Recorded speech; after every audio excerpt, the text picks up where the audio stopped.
नमस्ते मित्रों।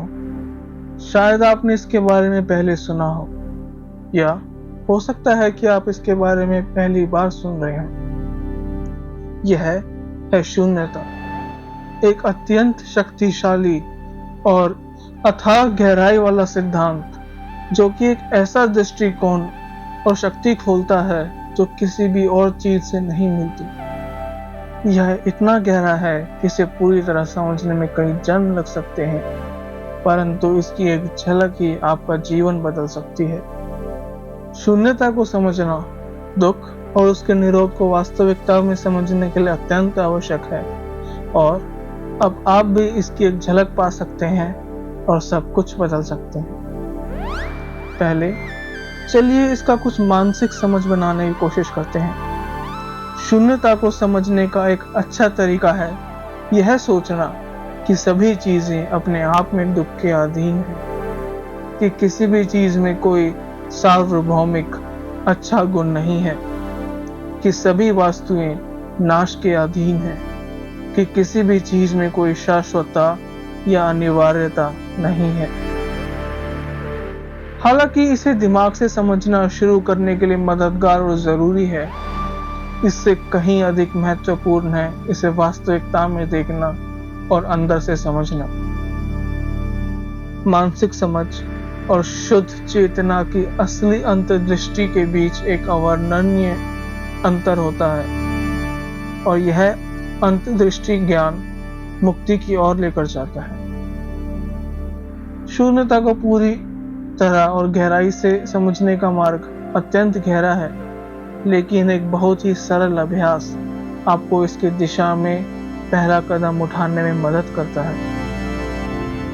इसे करने के लिए किसी भी चीज के बारे में सोचें जो आपको पसंद हो। मान लीजिए आइसक्रीम, और फिर खुद से पूछें, क्या यह सच में ऐसा है? क्यों? मान लिया आपका उत्तर है, मुझे मीठी चीजें पसंद है। फिर वह प्रश्न दोहराइए, क्या यह सच में ऐसा है? क्यों? अब शायद उत्तर हो, बचपन से पसंद है। फिर, क्या यह सच में ऐसा है? क्यों? परिवार और दोस्तों को पसंद था, इसलिए मुझे भी पसंद आया। क्या यह सच में ऐसा है? क्यों? उनकी राय मेरे लिए जरूरी थी। क्या यह सच में ऐसा है? क्यों? बस यह ऐसा ही है, कोई ठोस कारण नहीं है। क्या यह सच में ऐसा है? क्यों? यह अभ्यास दूसरी चीजों के लिए भी करें जो आपको पसंद हो। यही सवाल दोहराते रहें, क्या यह सच में ऐसा है? क्यों? जब तक आप किसी एक बिंदु पर न पहुंच जाएं, जैसे बस ऐसा ही है, और तब यह सवाल दोबारा दोहराएं। जरूरी नहीं है, लेकिन यदि आप पहले खुद को शांत कर लेंगे तो इसका असर और बेहतरीन होगा। शून्यता के सभी चीजें नष्ट होने के अधीन हैं वाले हिस्से को समझने के लिए आप यही अभ्यास दोहराएं, परंतु इस इरादे के साथ कि यह चीज क्यों अस्तित्व में है। यह पहले अभ्यास से ज्यादा कठिन है, इसलिए अगर आप अभी ना कर पाए तो कोई बात नहीं, सिर्फ पहला भाग ही बहुत लाभदायक है। कुछ चीजों को समय देना होता है। जितना जरूरी है शून्यता को जानना, उतना ही या उससे भी ज्यादा जरूरी है यह जानना कि शून्यता क्या नहीं है।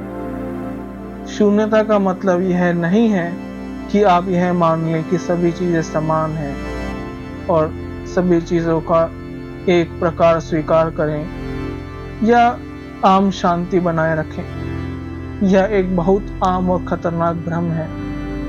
ऐसे सोचिए, क्या यह धारणा कि सभी चीजें समान हैं और सब कुछ स्वीकार करना चाहिए, क्या यह भी एक नजरिया नहीं है?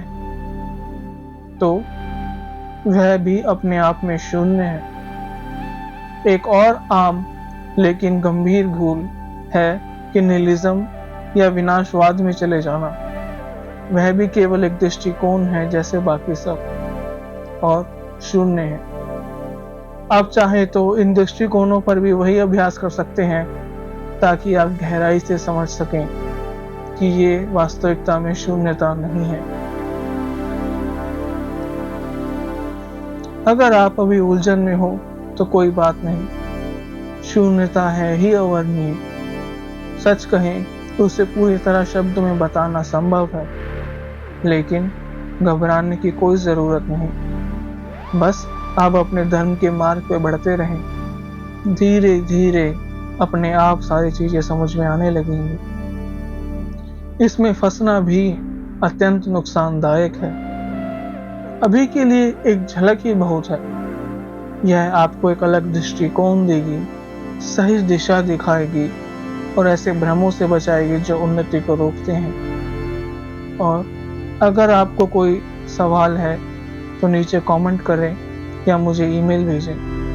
अगर यह वीडियो आपको उपयोगी लग रहा है तो लाइक करें, शेयर करें, कमेंट करें और सब्सक्राइब करें ताकि यह और लोगों तक भी पहुंचे। शुभकामनाएं।